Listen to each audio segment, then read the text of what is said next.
que vai acontecer com esse garoto de 14 anos de idade que matou o pai, a mãe e a irmã no interior do Rio de Janeiro? Notícia chocante, cada vez mais comum. Um garoto de 14 anos, ele estava insatisfeito com os pais porque não deixaram ele ir conhecer pessoalmente uma menina que ele havia conhecido pela internet, que reside ou deve residir, não se sabe, no Mato Grosso. Os pais não deixaram ele ir conhecer essa menina, ele resolveu matar os pais. Matou o pai, a mãe e a irmã. Como que aconteceu isso? Ele esperou os pais dormirem.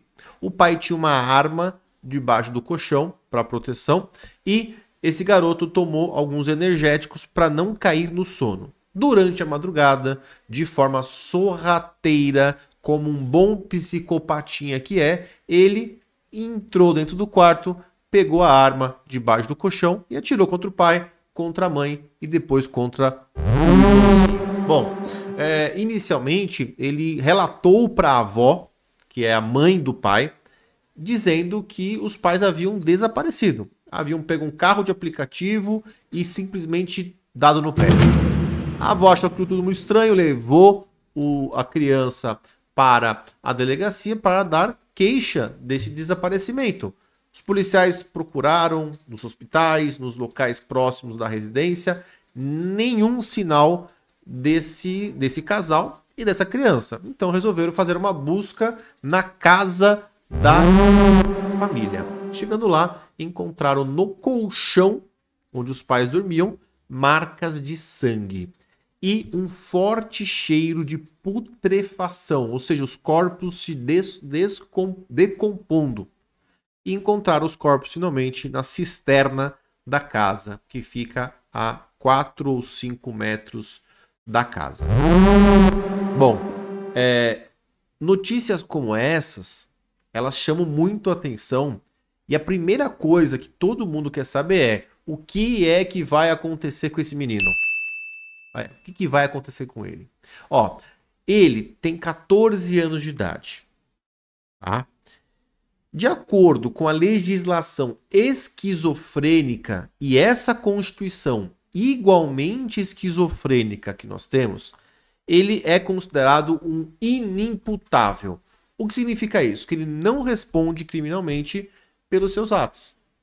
Então, do ponto de vista criminal, nada acontecerá com ele. Ele responde nos termos do Estatuto da Criança e do Adolescente. E ele vai, então, ter uma pena máxima, é pena entre aspas, tá?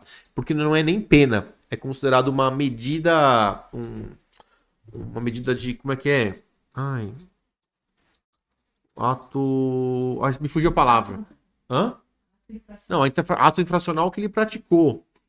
Mas ele vai poder tomar uma medida socioeducativa, tá? E a medida socioeducativa mais grave que existe hoje é a internação por 3 anos numa casa de custódia. Aqui em São Paulo, por exemplo, a Fundação Casa. E aí eu te pergunto, esse menino tem 14 anos, 15, 16, 17 anos, ele vai pra rua como se nada tivesse acontecido, com a ficha limpíssima. Agora, é um psicopata? Uma conduta como essa é uma conduta de alguém que sofre de algum tipo de psicopatia. Ele matou o pai, a mãe e o irmão de 3 anos. E detalhe, a polícia localizou no celular dele uma pesquisa bastante peculiar. A pesquisa era: posso sacar FGTS de pessoa morta? Porque sabia que o pai tinha 30 e poucos mil reais para receber do FGTS. Tá bom para você? Tá bom? Existe uma chance dele permanecer, entre aspas, porque para criança, nessa legislação esquizofrênica, não se fala em prisão, tá? Ele pode continuar preso depois de 3 anos? A gente tem um caso emblemático aqui em São Paulo, que é o caso do Champinha. Outro sociopata, outro psicopata, que quem viveu nos anos 2000 conhece bem ele. Ele também era menor de idade, pegou a internação de 3 anos, que é a punição máxima do Estatuto da Criança e do Adolescente, e posteriormente o Estado conseguiu, de forma inédita, não é isso que acontece normalmente, a manutenção da prisão, entre aspas, lembra, dele por tempo indeterminado. Hoje ele cumpre uma medida de segurança. Ele está internado num hospital psiquiátrico. Nem preso ele está. Tudo isso para evitar que ele volte para a rua. A mesma coisa vai ter que ser feita para esse menino. Esse menino que matou os pais agora, 14 anos. Ele tem que ser encaminhado para um hospital psiquiátrico depois, já que a nossa legislação é extremamente problemática com relação aos menores de idade. E parece que no mundo jurídico virou uma heresia dizer que você quer tratar da diminuição da maioridade penal. Você fala nesse tema, os pelos se ouriçam na mesma hora. Os juristas de plantão não querem falar sobre esse assunto. Inclusive, tem muita gente que defende, e essa é a tese que prevalece hoje, ponto e vírgula, de maneira errônea, é de que essa regra é uma cláusula pétrea. Ou seja, a regra do artigo 228 da nossa Constituição Federal, que fala que a maioridade penal somente aos 18 anos, para muito jurista com viés ideológico deturpado, é cláusula pétrea. Ou seja, não pode ser alterada nem mesmo por emenda constitucional. O que nos faz questionar, mais uma vez, se essa Constituição é ou não a adequada para o nosso país. E é isso aí entra numa outra heresia. E também não pode se falar em nova Constituição. Constituição democrática, convoca uma Assembleia Nacional Constituinte, apesar de que hoje, neste momento de Brasil, eu sou contra. Eu acho que a nova Constituição, se fosse criada hoje, seria pior do que a de 88. Ou que, pelo menos, a gente tivesse uma mudança de interpretação neste ponto específico. Que permitisse, então, se quer dar o nome de medida socioeducativa, mas por um tempo mais razoável. 3 anos. Matou 3 pessoas. É 1 ano para cada pessoa que ele matou. Matou irmão de 3 anos. Você acha que um sujeito desse tem condições de sair para a rua? Vírgula. Você acha que um sujeito desse, depois de 3 anos internado na Fundação Casa, ele vai ter condições de ir para a rua? Eu te digo que não. Tem muita gente que vive numa bolha ideológica que acha que a maldade só começa a nascer a partir dos 18 anos. Então parece que a pessoa faz 18 anos, pumba, liga lá um botão, e esse botão é o botão da maldade. Antes não tem maldade, não existe maldade entre crianças, não existe maldade de adolescente, é tudo anjo. E não é assim. Muitas crianças demonstram psicopatias desde crianças.